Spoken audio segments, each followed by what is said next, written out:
भैया बाबा का बुलडोजर अब पूरे भारत में कहर ढा रहा है। सभी राज्य अब बाबा के बुलडोजर की कॉपी कर रहे हैं। उत्तर प्रदेश की योगी सरकार ने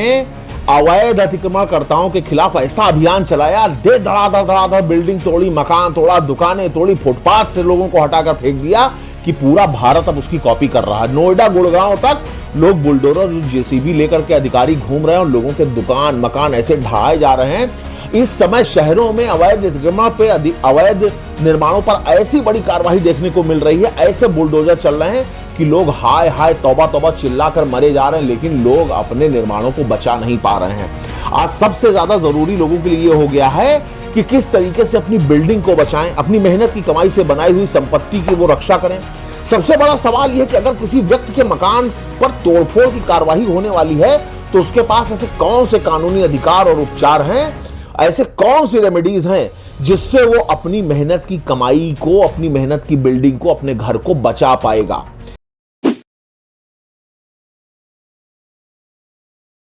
स्वागत है आपका मेरे इस YouTube चैनल पर और आज मैं आप लोगों के लिए इसी प्रकार की जानकारी लेकर के आया हूं जिसमें मैं आपको बहुत ही सरल भाषा में समझाने वाला हूं कि अगर किसी व्यक्ति को नगर निगम, किसी विकास प्राधिकरण, प्रशासन की तरफ से मकान तोड़ने की कोई नोटिस वगैरह मिलती है या उसके घर के सामने बुलडोजर आकर खड़ा हो जाता है और उसको लगता है कि उसका घर, मकान, बिल्डिंग, दुकान टूटने वाली है, तो घबराने के बजाय उसके पास कौन कौन से ऐसे कानूनी उपचार हैं जिससे वो अपनी संपत्ति को बचा सके। सबसे पहले यह समझना जरूरी कि भारत में किसी भी मकान या बिल्डिंग को बिना प्रक्रिया अपनाए सीधे तौर पर नहीं तोड़ा जा सकता। यानी कि अगर किसी प्रकार का कोई डिमोलिशन होने वाला है तो प्रशासन को कानून के अनुसार उस व्यक्ति को जिसकी प्रॉपर्टी डिमोलिश करने जा रही है उसको नोटिस देना जरूरी होता है, नोटिस देना पड़ता है। और साथ ही साथ उस व्यक्ति को यह भी लीगल रेमेडी पूरी तरीके से अवेलेबल होती है कि उस नोटिस के परसुएंस में, जो नोटिस उसको उसके मकान के तोड़ने से संबंधित मिली है, अपना पक्ष रखने का पूरा मौका मिलता है। इसे प्राकृतिक न्याय का सिद्धांत भी कहते हैं, जो कि भारत का संविधान भारत के सभी नागरिकों को बराबर रूप से देता है। अगर आपके मकान पर कोई नोटिस चस्पा कर दी गई है तो सबसे पहला काम यह करिए कि उस नोटिस को ध्यान से पढ़िए। उसमें अगर लिखा है कि आपके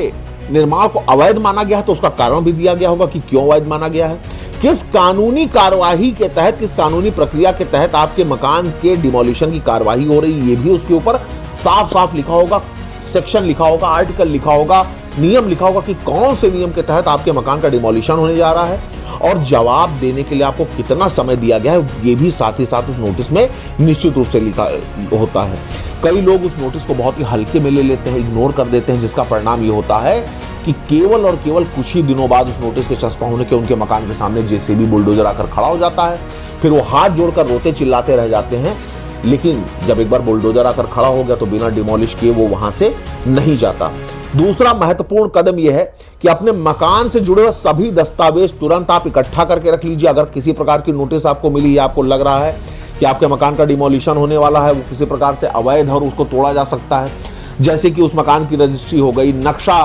पास होने से संबंधित जो भी आदेश हैं वो हो गए, जो भी कुछ उस मकान के टैक्स, बिजली का बिल, नगर निगम की रसीद इत्यादि जो भी डॉक्यूमेंट हो सबको संभाल कर अपने पास रख लीजिए। और सबसे पहले जब आपके मकान के खिलाफ कोई भी कार्यवाही इनिशिएट होने वाली हो तो उन दस्तावेजों को लेकर के